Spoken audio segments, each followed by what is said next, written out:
ان الحمد للہ ان الحمد للہ نحمده ونستعینه ونستغفره ونعوذ باللہ من شرور انفسنا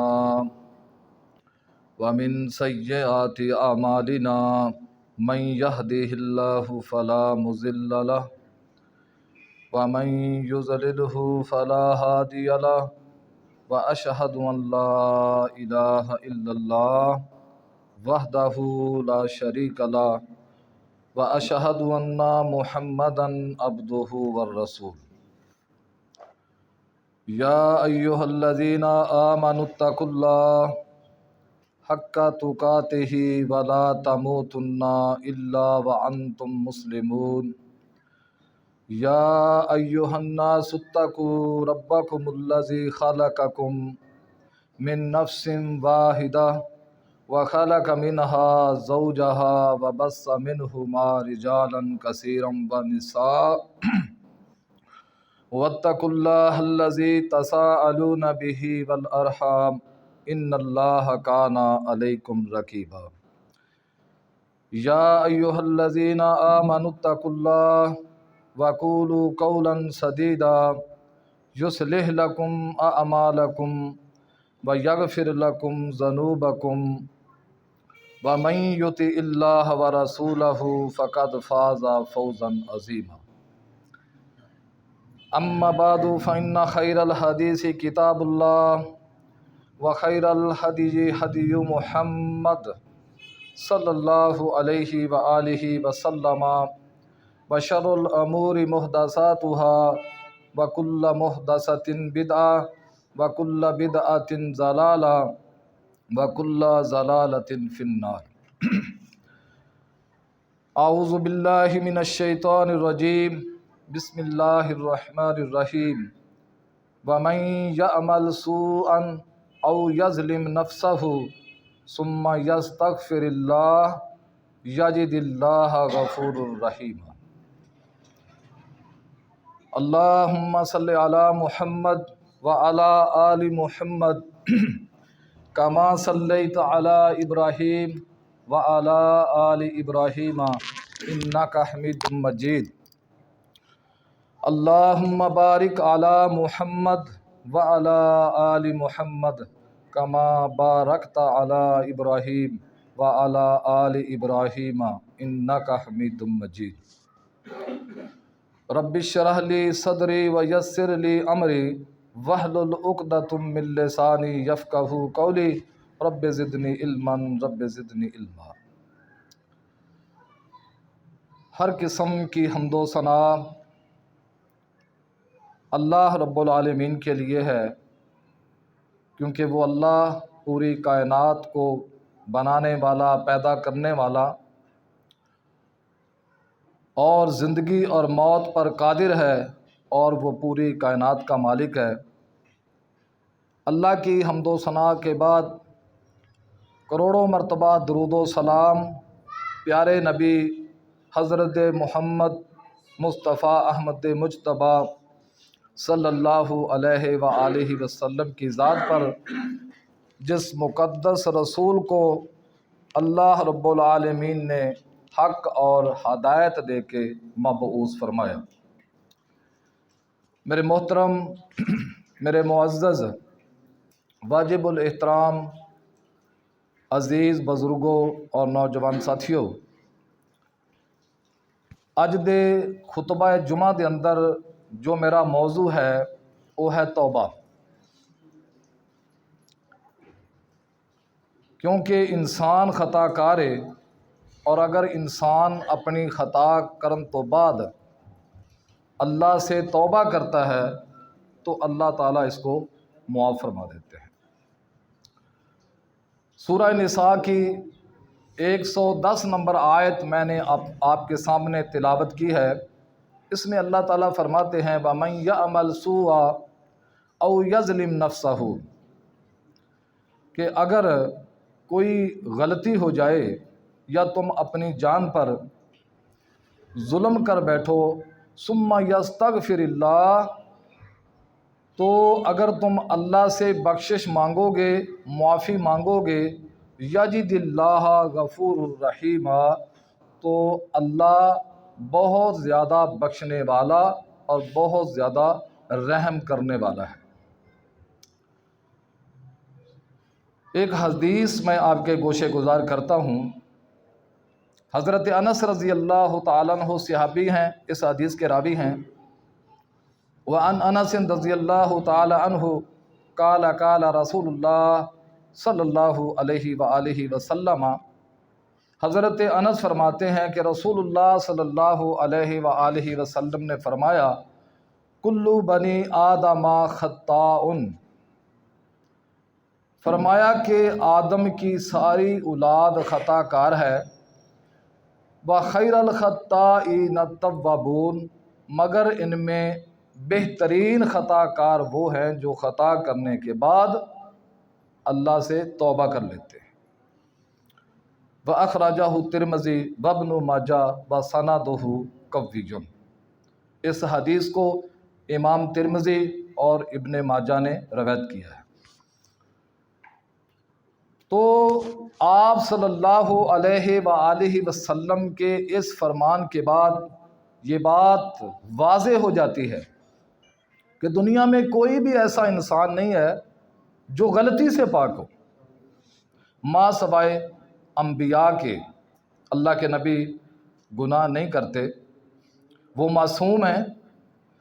تو باقی جتنے بھی لوگ ہیں، چاہے کوئی ان پڑھ ہے یا کوئی پڑھا لکھا ہے، کوئی حافظ قرآن ہے، کوئی تاجر ہے، کوئی استاد ہے، دنیا کے کسی بھی شعبے سے تعلق رکھتا ہو، ہر انسان غلطی کا پتلا ہے۔ کیونکہ اللہ نے سورہ نساء کی آیت نمبر 28 میں فرمایا، وَخُلِقَ الْإِنسَانُ ضَعِيفًا، میں رب نے انسان کو پیدا ہی کمزور کیا ہے، یعنی اس کی پیدائش میں نقص ہے، اس کی پیدائش میں کمزوری ہے۔ یہ جس حال میں بھی ہوگا، کوئی نہ کوئی غلطی اور کوئی نہ کوئی بھول اس سے ہو جائے گی، اور یہ ممکن ہے۔ اللہ کی بے شمار مخلوقات ہیں، جن میں فرشتے ہیں، جن ہیں، انسان ہیں، تو فرشتوں کو اللہ نے غلطی سے پاک رکھا ہے۔ فرشتے کبھی گناہ نہیں کرتے، کبھی غلطی نہیں کرتے، وہ بھول نہیں جاتے، جبکہ انسان اور جن، یہ دو ایسی مخلوقیں ہیں جن کو اللہ نے کمزور پیدا کیا ہے، یہ غلطی کر جاتے ہیں۔ تو میرے محترم بھائیوں، اللہ کی رضا یہ نہیں ہے کہ انسان غلطی کرے نہ، یہ اللہ کا منشا نہیں ہے۔ اللہ کا منشا یہ ہے، اللہ کا مطالبہ یہ ہے، کیونکہ اللہ کو پتہ ہے جس بندے کو میں نے پیدا کیا ہے، میں نے اس کے اندر نقص رکھا ہے، یہ بھول بھی جائے گا، یہ غلطی بھی کرے گا۔ تو اللہ ہم سے یہ چاہتا ہے کہ جب انسان سے غلطی ہو جائے تو انسان فوراً اپنی غلطی کا ازالہ کرے، اور جب وہ اپنی غلطی کو تسلیم کرے گا، اللہ سے معافی مانگے گا، تو اللہ غفور الرحیم، بہت زیادہ بخشنے والا اور بے حد رحم کرنے والا ہے۔ میں اس کی مثال ایک حدیث سے دیتا ہوں کہ آپ صلی اللہ علیہ وآلہ وسلم نے ایک مثال بیان فرمائی۔ وہ مثال یہ ہے کہ ایک بندہ جو ایک لمبے سفر پر روانہ ہوا، جنگل کا زمانہ تھا، کوئی آمد و رفت نہیں تھی، کوئی بڑی شاہراہ نہیں تھی، ٹریفک نہیں تھی، کوئی خالی آدمی وہاں سے گزرتا تھا۔ تو یہ ایک لمبا سفر کرتے کرتے تھک گیا اور ایک جگہ یہ بیٹھ کر آرام کرنے لگا۔ اس کے پاس اس کی سواری تھی، اس کا گھوڑا تھا، اور گھوڑے کے ساتھ اس نے اپنا نان و نفقہ، اپنا پانی، اپنا کھانا گھوڑے کے ساتھ باندھا ہوا تھا۔ تو یہ تھوڑی دیر کے لیے سو گیا اور اس کا گھوڑا جنگل میں کہیں گم ہو گیا۔ اب یہ بندہ سو کر اٹھا تو اس نے اپنا گھوڑا گم پایا تو پریشان ہو گیا کہ میرا سفر تو بہت لمبا ہے، میں پیدل تو یہ سفر کر نہیں سکتا، اگر سواری نہ ملی تو یقیناً میں جنگل میں مر جاؤں گا، بھوک ہوگی، پیاس ہوگی، لمبا سفر ہوگا، پیدل ہوں گا۔ تو یہ بندہ پریشان ہو گیا، اور پریشان ہو کر اس نے اپنے گھوڑے کو بہت تلاش کیا، تلاش کرتا کرتا تھک گیا، آخر کار اسے یقین ہو گیا کہ اب میری موت یقینی ہے، میں بچ نہیں سکتا۔ زندگی کی امید یہ بندہ ہار بیٹھا۔ تو کیا تھا کہ اچانک اس نے دیکھا کہ اس کا گھوڑا دوڑتا ہوا اس کے پاس ہے۔ اس نے اپنا گھوڑا پکڑا اور اپنا سامان، پانی، کھانا گھوڑے پر موجود دیکھا، تو اس بندے کو زندگی کی امید پیدا ہو گئی۔ تو یہ خوش ہوا، یہ کتنا خوش ہوا۔ اللہ کے نبی صلی اللہ علیہ وسلم نے اس بندے کی خوشی بیان کی ہے۔ یہ بندہ اس قدر خوش ہوا کہ اللہ کو کہنے لگا، اللہ کا شکر ادا کرنے کے لیے اللہ کو کہنے لگا، کیا کہتا ہے؟ اللہم انت عبدی وانا ربک۔ اللہ کو کہتا ہے کہ یا اللہ تو میرا بندہ ہے اور میں تیرا رب ہوں۔ کہنا کیا چاہیے تھا؟ اے اللہ میں تیرا بندہ ہوں اور تو میرا رب ہے، اور تو نے مجھ پہ احسان کیا، میں تو موت کا انتظار کر رہا تھا۔ لیکن اس بندے کو خوشی میں پتہ نہیں چلا کہ یہ اپنی زبان سے کیا کر رہا ہے۔ بعض اوقات خوشی اور غم میں بندہ وہ بات کر جاتا ہے جو اس کو پتہ بھی نہیں چلتا، غلط بات کر جاتا ہے۔ غم میں، مصیبت میں، پریشانی میں بندہ غلط زبان استعمال کر جاتا ہے۔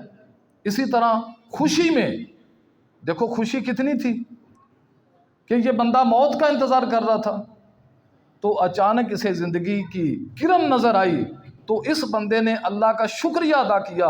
اور شکریہ کس انداز میں ادا کیا؟ کہنا تو یہ چاہیے تھا کہ اللہ میں تیرا بندہ ہوں اور تو میرا رب ہے، لیکن یہ کہنے لگا اللہ تو میرا بندہ ہے اور میں تیرا رب ہوں۔ تو اس حدیث کو آپ صلی اللہ علیہ وسلم نے مثال دے کے اپنے صحابہ کو بیان کیا کہ جیسے وہ بندہ جس کی سواری جنگل میں گم ہو گئی اور وہ موت کا انتظار کرنے لگا، جب اس کو سواری ملی تو وہ اس قدر خوش ہوا کہ اسے یہ نہ پتہ چلا کہ وہ اپنی زبان سے کیا کہہ رہا ہے۔ تو آپ صلی اللہ علیہ وسلم فرماتے ہیں کہ جب بندہ، اللہ کا بندہ غلطی کرنے کے بعد اللہ سے معافی مانگتا ہے تو اللہ اس بندے سے بھی زیادہ خوش ہوتے ہیں جس کی سواری جنگل میں گم ہوئی۔ اللہ اکبر۔ تو میرے محترم بھائیوں، ایک صحیح مسلم میں حدیث مبارکہ ہے اور حضرت ابو ہریرہ رضی اللہ تعالی عنہ اس حدیث کے راوی ہیں۔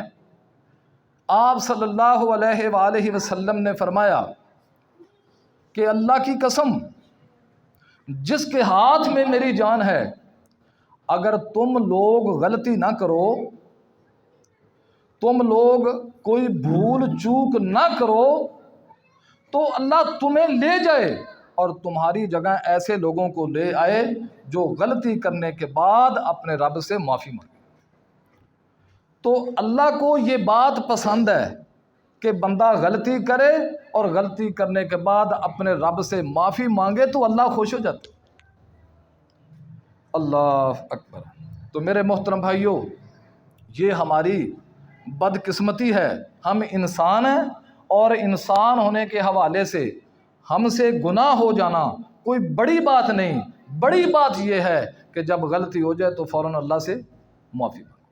ویسے بھی جو نیک بندہ ہوتا ہے نا اور جو مومن بندہ ہوتا ہے، مومن بندے کی نشانی یہ ہے کہ وہ گناہ کرنے کے بعد پچھتاتا ہے، فخر نہیں کرتا، تکبر نہیں کرتا، اس پر اکڑ نہیں جاتا۔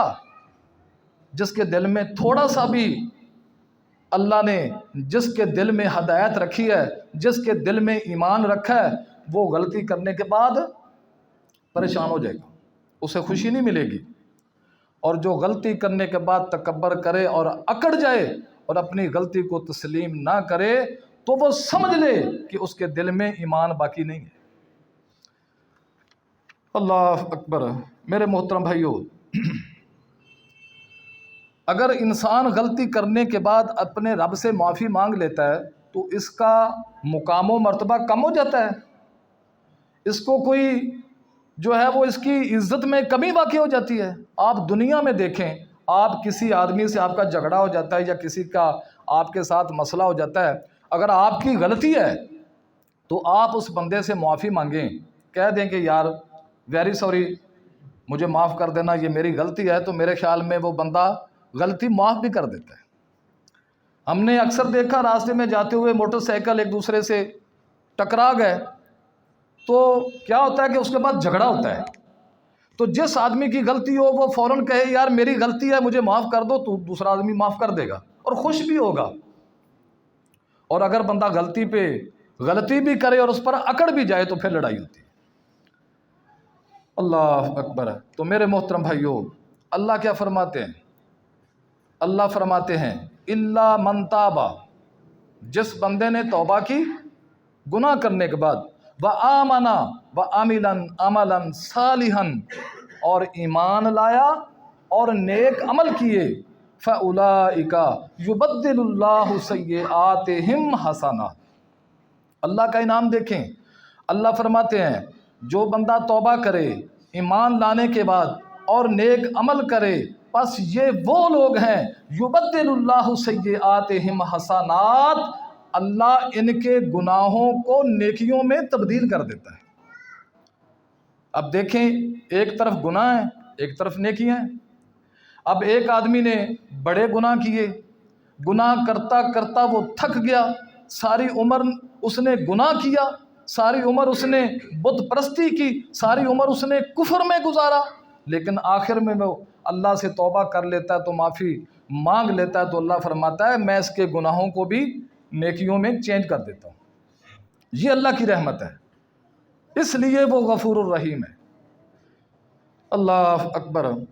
اب دیکھیے، میں آپ کے سامنے ایک مثال رکھتا ہوں اللہ کے قرآن سے، سورہ بقرہ آیت نمبر 34۔ اللہ فرماتے ہیں وَإِذْ قُلْنَا لِلْمَلَائِكَةِ اسْجُدُوا لِآدَمَ، اللہ فرماتے ہیں کہ جب ہم نے کہا فرشتوں سے لِلْمَلَائِكَةِ اسْجُدُوا آدَمَ، اے فرشتوں سجدہ کر دو آدم کو، فَسَجَدُوا، تو اللہ کا حکم سمجھ کر سب فرشتوں نے سجدہ کر دی، الا ابلیس ابا واستکبر، مگر ابلیس نے، شیطان نے انکار کر دیا اور تکبر کیا۔ اب فرشتوں نے تو اللہ کا حکم فوراً قبول کر لیا، یہ نہیں دیکھا کہ اللہ کس کو کہہ رہا ہے، آدم کون ہے، یا آدم کی ذات پر کوئی تبصرہ نہیں کیا، کوئی ڈسکس نہیں کی، فوراً اللہ کا حکم مان کر فرشتے سجدے میں پڑ گئے، اور شیطان نے تکبر کیا اور انکار کیا، کہنے لگا جی میں بڑا ہوں، کہنے لگا میں افضل ہوں، میں بڑا ہوں، میرے پاس علم زیادہ ہے، اس طرح کی باتیں اس نے شروع کر دی۔ تو اللہ فرمایا وَكَانَ مِنَ الْكَافِرِينَ، انکار کرنے کے بعد یہ کافروں کی صف میں شامل ہو گیا، یہ کافر ہو گیا ہے، نافرمان ہو گیا ہے۔ تو میرے محترم بھائیو، یہ غلطی شیطان نے کی، اللہ کی نافرمانی کرنا یہ غلطی ہے، بہت بڑی غلطی ہے، لیکن شیطان کو اپنی غلطی کا احساس ہوا ہے؟ نہیں ہوا۔ اس نے توبہ کی ہے؟ نہیں کی، بلکہ مہلت مانگی، اگر تو مجھے مہلت دے دے تو میں اپنے ساتھ تیرے ان بندوں کو بھی گمراہ کروں گا، تیرا نافرمان کروں گا۔ تو اس کا مطلب ہے کہ معافی نہیں مانگی، بلکہ اللہ تعالیٰ کے ساتھ ٹکراؤ پیدا کیا، مقابلہ پیدا کیا، تو اللہ تعالیٰ نے اس کو مہلت دے دی، ٹھیک ہے تجھے مہلت ہے، تو کر لے جو کرنا ہے، جو تیرے ساتھ ملیں گے ان کا حشر بھی تیرے جیسا ہوگا، اور جو میرے بندے ہوں گے وہ تیری بات کو نہیں مانیں۔ اب ایک طرف یہ ابلیس کا رویہ ہے اور کردار ہے کہ اس نے اللہ کی نافرمانی کی اور پھر توبہ نہیں کی، دوسری طرف ہم کائنات کے پہلے انسان حضرت آدم علیہ السلام کی بات کرتے ہیں۔ سورہ بقرہ آیت نمبر 35 ہے۔ اللہ نے فرمایا وَقُلْنَا يَا آدَمُ اسْكُنْ أَنْتَ وَزَوْجُكَ الْجَنَّةَ، اے آدم تو اور تیری بیوی جنت میں رہو، وَكُلَا مِنْهَا رَغَدًا حَيْثُ شِئْتُمَا، وَكُلَا اور تم دونوں کھاؤ، کلا تثنیہ کا صیغہ ہے، دونوں کو حکم دیا، وَكُلَا اور تم دونوں مِنْهَا رَغَدًا حَيْثُ شِئْتُمَا اس جنت میں سے جہاں سے تمہارا دل چاہتا ہے کھلا کھاؤ، رغدًا کوئی مسئلہ نہیں ہے، وَلَا تَقْرَبَا هَٰذِهِ الشَّجَرَةَ لیکن ایک درخت ہے اس کے قریب نہیں جانا، اس کو ہاتھ نہیں لگانا، اگر تم اس کو ہاتھ لگا لو گے تو پھر کیا ہوگا، فَتَكُونَ مِنَ الظَّالِمِينَ تم ہو جاؤ گے ظالم، ظلم کرنے والے، اللہ کے نافرمان ہو جاؤ گے۔ تو اب اللہ نے آدم علیہ السلام کو جنت عطا کی اور بیوی کو بھی جنت میں چھوڑا، دونوں میاں بیوی جنت میں خوب عیش سے زندگی گزار رہے ہیں، لیکن ایک درخت کے پھل کھانے سے اللہ نے منع کر دیا۔ تو اب جو شیطان ہے اس کو آدم کی وجہ سے، یہ پہلے تو بڑا نیک بندہ تھا، فرشتوں کی صف میں تھا، ویسے تھا تو یہ جن اور فرشتوں کے ساتھ رہتا تھا، تو اس آدم کی وجہ سے یہ شیطان گمراہ ہوا اور لعنت کا طوق اس کے گلے میں پڑ گیا، تو اس نے آدم کے ساتھ دشمنی کی ٹھان لی، بلکہ اللہ سے ایگریمنٹ کیا تو مجھے مہلت دے دے، میں تیرے اس بندے کو اور اس کی اولاد کو تیری رستے سے بھٹکاؤں گا، تیرا نافرمان بناؤں گا۔ اللہ اکبر۔ تو میرے محترم بھائیو، اب اللہ تعالیٰ نے جب آدم کو جنت دی اور ایک درخت کے پھل کھانے سے منع کر دیا، تو کیا ہوا کہ شیطان نے آدم کو بہکایا۔ دو مفسرین اس میں دو باتیں بیان کرتے ہیں، ایک تو یہ ہے کہ شیطان نے آدم کو ورگلایا۔ کس طرح ورگلایا؟ کہنے لگا اگر اس درخت کا تو پھل کھا لے گا تو تو ہمیشہ ہمیشہ کے لیے اس جنت میں رہے گا، تجھے کبھی اللہ جنت سے نکالے گا نہیں، اللہ نے تجھے اس جنت سے نکالنا ہے، اس وجہ سے اس درخت کے پھل کھانے سے تجھے روکا ہے۔ تو انسان کی فطرت میں لالچ ہے۔ ایک مفسرین نے اس کی یہ وجہ بیان کی، اور دوسری یہ بیان کی کہ جب اللہ نے اس درخت کے پھل کھانے سے آدم کو منع کیا تو لمبا عرصہ گزر گیا اور آدم بھول گئے۔ اب انسان کے اندر بھول بھی ہے، بندہ بھول بھی جاتا ہے، بعض اوقات ضروری بات بھول جاتا ہے، بعد میں اچھا خاصا نقصان ہوتا ہے، یہ ہمارا تجربہ ہے، ہم بھی آدم کی اولاد ہیں۔ تو آدم بھول گئے۔ بہرحال آدم نے جب اس درخت کا پھل کھا لیا تو پھر اللہ تعالیٰ ناراض ہوئے۔ فَأَزَلَّهُمَا الشَّيْطَانُ عَنْهَا فَأَخْرَجَهُمَا مِمَّا كَانَ فِيهِ اللہ نے کیا فرمایا؟ اللہ نے فرمایا آدم کو فَأَزَلَّهُمَا الشَّيْطَانُ پھسلا دیا شیطان نے۔ شیطان نے دھوکہ کیا حضرت آدم علیہ السلام سے۔ تو میرے محترم بھائیو، اب جب آدم سے غلطی ہو گئی تو آدم خوش ہوئے؟ نہیں، پریشان ہو گئے۔ آدم پریشان ہو گئے تو اللہ فرماتا ہے فَتَلَقَّى آدَمُ مِن رَبِّهِ کلمات تو ہم نے اپنے اس آدم کو چند کلمات سکھا دیے۔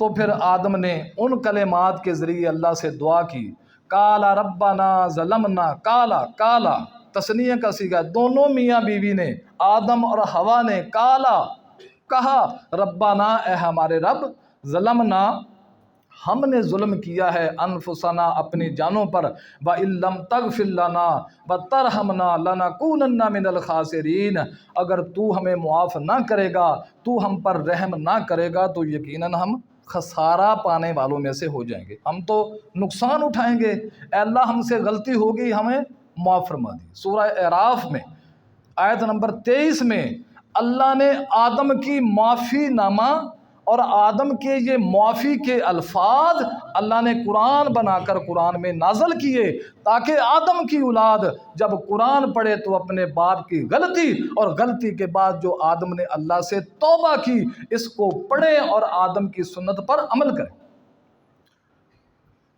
اللہ اکبر۔ یہ دو کردار ہمارے سامنے آئے، ایک شیطان کا کردار ہے اور دوسرا آدم کا کردار ہے۔ شیطان نے غلطی کی اور اپنی اس غلطی پر اکڑا۔ آدم سے غلطی ہوئی تو آدم نے غلطی کرنے کے بعد اللہ سے توبہ کی، تو آدم کے توبہ کرنے سے آدم کی شان میں کوئی فرق آیا نہیں، بلکہ اللہ نے عزت میں اضافہ فرمایا۔ میرے محترم بھائیوں، صحیح بخاری اور صحیح مسلم میں اور ابن حبان، ان تینوں حدیثوں میں ایک روایت بیان ہوئی ہے، اور یہ بنی اسرائیل کا واقعہ ہے۔ بنی اسرائیل آپ صلی اللہ علیہ وسلم سے بہت پہلے کے لوگ ہیں، بہت پہلے کے لوگ ہیں، لیکن یہ بنی اسرائیل کا واقعہ جب اللہ کے نبی صلی اللہ علیہ وسلم نے بیان کیا تو اس کی تصدیق ہوگی، اور اسے امام بخاری اور امام مسلم نے اور امام ابن حبان نے اپنی کتابوں میں درج کیا ہے۔ بات کیا تھی کہ بنی اسرائیل کا ایک بندہ تھا، اور وہ جس معاشرے میں رہتا تھا وہ معاشرہ جو ہے نا وہ قتل و غارت کا معاشرہ تھا، بدماشی کا معاشرہ تھا، لڑائی جھگڑوں کا معاشرہ تھا۔ کچھ علاقے ایسے ہوتے ہیں وہاں پہ کچھ جرم بہت زیادہ ہوتے ہیں، تو اس بندے نے ایک بندے کو قتل کر دیا، پھر دوسرے بندے کو قتل کر دیا، پھر تیسرے بندے کو قتل کر دیا، حتیٰ کہ یہ بندہ قتل کرتا کرتا اس بندے نے 99 ایک کم 100 بندوں کو ناحق قتل کر دیا۔ بنی اسرائیل کا یہ واقعہ۔ تو آپ صلی اللہ علیہ وسلم فرماتے ہیں کہ اس بندے کو 99 آدمی قتل کرنے کے بعد توبہ کا خیال آیا، یا اسے احساس ہوا کہ میں نے زندگی میں کوئی اچھا کام نہیں کیا ہے، ساری زندگی میں نے جو ہے وہ گناہوں میں، اللہ کی نافرمانی میں گزار دی ہے، تو اب میرا کیا بنے گا؟ میری آخرت کا نقصان ہو جائے گا۔ یقیناً ہم میں سے بہت سارے لوگ ہیں، اگر وہ اپنی زندگی پر، پیدائش، بچپن، جوانی، بڑھاپے پر غور کریں تو یقیناً ہمیں احساس ہوگا کہ ہم نے کوئی اچھا کام نہیں کیا، یا کیا تو بہت تھوڑا کیا جتنا کرنا چاہیے تھا۔ تو اب اس بندے کے دل میں جو ہے نا وہ ایمان آیا، خیر آئی، تو یہ بندہ پریشان ہو گیا کہ اب میرا کیا بنے گا، میری تو آخرت برباد ہوگی، کیا بنے گا؟ یہ چلتے چلتے ایک عالم کے پاس پہنچا، وہ راہب تھا۔ عیسائیوں کے جو مولانا ہوتے ہیں، مولوی ہوتے ہیں، ان کو راہب بولتے ہیں یا پادری بولتے ہیں، یہ یہودی راہب بولتے ہیں، عیسائی پادری بولتے ہیں۔ تو ایک راہب کے پاس، وہ عالم تھا، اس کے پاس یہ بندہ گیا اور کہنے لگا، اس نے اپنی یہ ساری بات اس کو بیان کی کہ میں نے زندگی ساری اپنی تباہ کر لی، میری آخرت تباہ ہو گئی، اب میرا بنے گا کیا؟ مجھے کوئی رستہ بتاؤ، کیا میں توبہ کر لوں تو اللہ مجھے معاف فرما دے گا؟ اب یہ جو راہب تھا نا، عالم، یہ کوئی بہت زیادہ پڑھا لکھا عالم نہیں تھا، اس کے پاس علم محدود تھا۔ علماء میں درجے ہوتے ہیں، کوئی تھوڑا پڑھے ہوتے ہیں، کوئی زیادہ پڑھے ہوتے ہیں، اور کوئی تھوڑا پڑھے ایسے ہوتے ہیں کہ وہ فتوے دیتے ہیں۔ تو بہرحال اس عالم نے اس کو فتویٰ غلط دے دیا۔ اس نے کہا 99 آدمی قتل کیے ہیں، ایک آدمی کو جو بندہ قتل کرے گویا کہ اس نے پوری انسانیت کو قتل کیا۔ یہ تو بہت بڑا جرم ہے، یہ تو گناہ کبیرہ ہے۔ جو کسی ناحق بندے کو قتل کرتا ہے وہ یقیناً جہنم میں جائے گا۔ اب تیرے لیے کوئی گنجائش نہیں ہے، تو پکا جہنمی ہے، چاہے جو بھی کر لے۔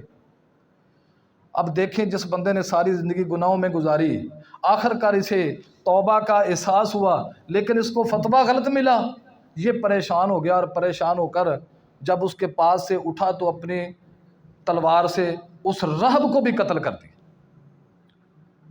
پورے 100 قتل اس نے کر دی۔ 100 قتل کرنے کے بعد اور زیادہ پریشان ہو گیا، اب اس کو کوئی رستہ نہیں مل رہا، میں کدھر جاؤں، کیا کروں؟ تو یہ چلتے چلتے ایک اور عالم کے پاس، راہب کے پاس پہنچا، تو اس کو اس نے یہ ساری بات بتائی۔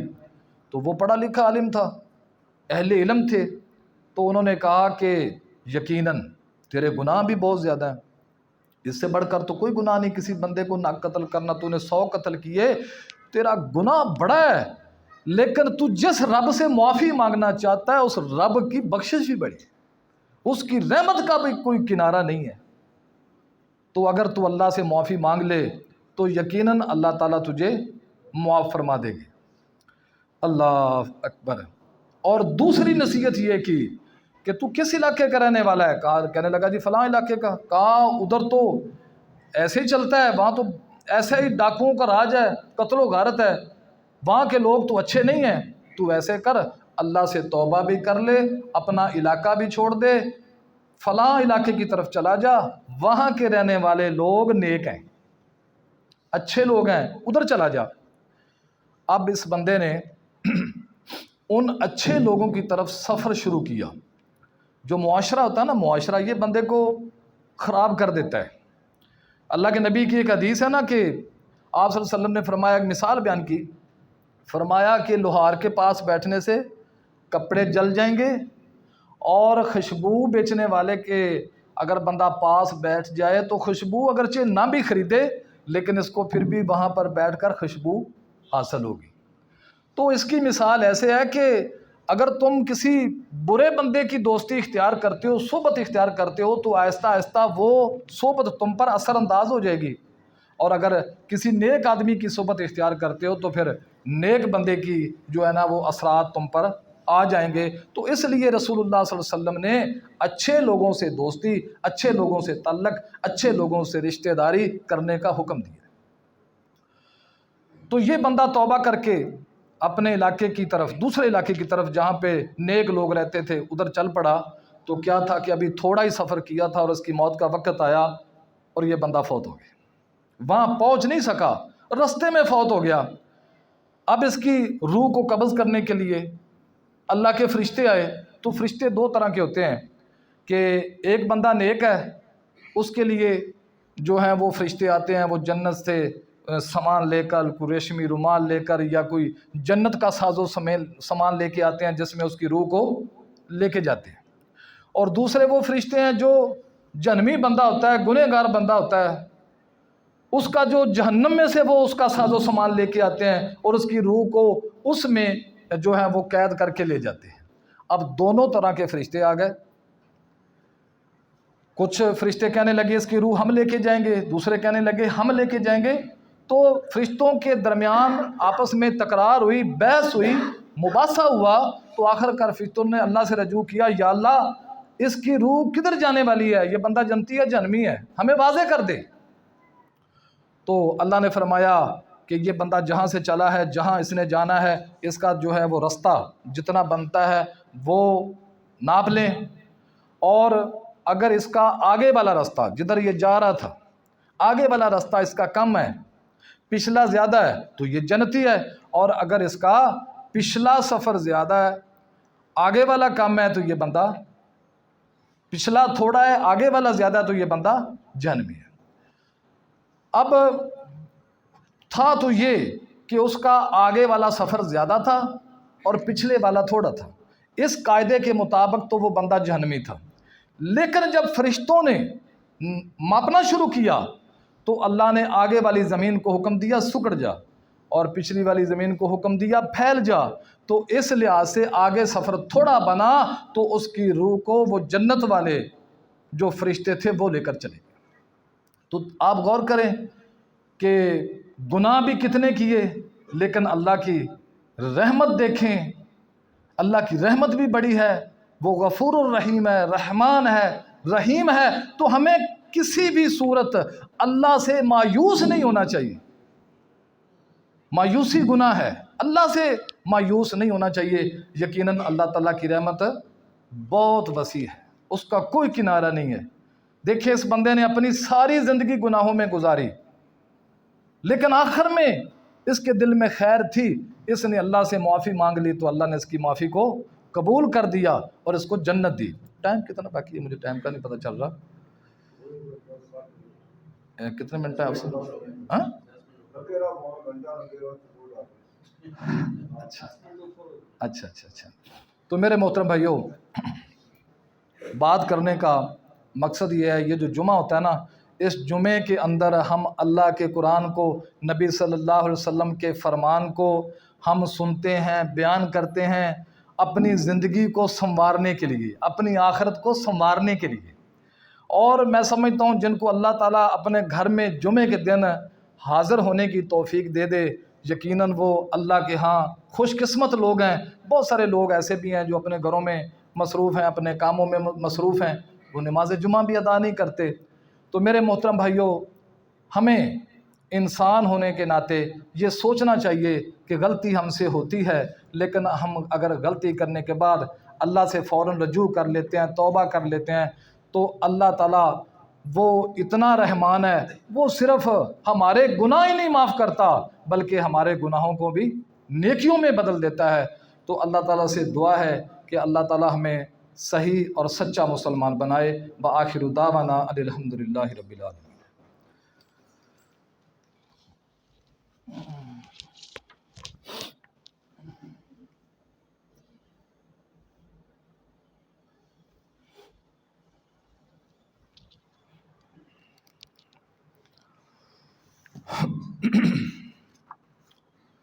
السلام علیکم ورحمۃ اللہ۔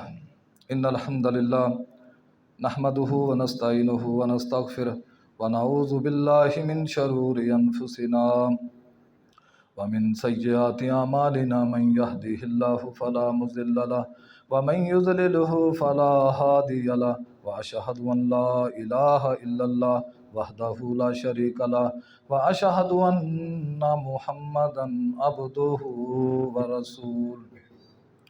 یا ایھا الذین آمنوا اتقوا اللہ حق تقاتہ ولا تموتن الا وانتم مسلمون۔ یا ایھا الناس اتقوا ربکم الذی خلقکم من نفس واحدہ وخلق منها زوجہا وبث منہما رجالا کثیرا ونساء واتقوا اللہ الذی تساءلون بہ والارحام ان اللہ کان علیکم رقیبا۔ یا ایھا الذین آمنوا اتقوا اللہ وقولوا قولا سدیدا یصلح لکم اعمالکم ویغفر لکم ذنوبکم ومن یطع اللہ ورسولہ فقد فاز فوزا عظیما۔ اما بعد فإن خیر الحدیث کتاب اللہ وخیر الہدی ہدی محمد صلی اللہ علیہ وآلہ وسلم وشر الامور محدثاتها وکل محدثۃ بدعہ وکل بدعۃ ضلالہ وکل ضلالۃ فی النار۔ اللہم صلی علی محمد وعلی آل محمد کما صلیت علی ابراہیم وعلی آل ابراہیم انک حمید مجید۔ اللہم بارک علی محمد وعلی آل محمد کما بارکت علی ابراہیم وعلی آل ابراہیم انک حمید مجید۔